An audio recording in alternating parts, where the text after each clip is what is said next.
Hey guys, it's Chris here, and today we're going to be looking at Wi-Fi smart plugs from the company Amysen. This is one of the most convenient and cheap ways to smart equip your living space. Adding this to just one outlet, I can control the lighting in my room with my voice, the phone app, or scheduled hour. Now, I recommend buying them in a pack of 4 because they come out costing less in the long run, and having one is really never enough. I use this in my living room, and it's great. I can name my light anything I want and talk to Google or my phone. And it's kind of funny, I call my light Jeff. Hey Google, turn on Jeff. Sure, turning the Jeff on.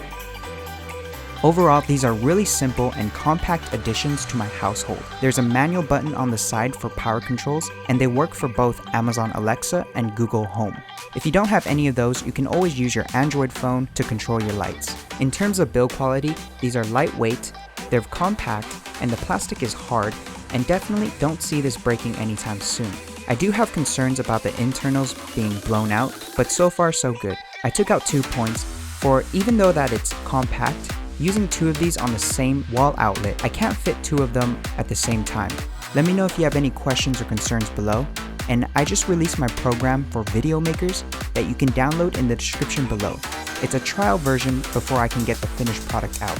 Follow me on Instagram for a peek into my personal life, Twitter for a look at the current news and events that I'm interested in with tech and the future of tech like Bitcoin, and Snapchat for the lols. Subscribe for future content, and I'll see you guys in the next video. Bye guys.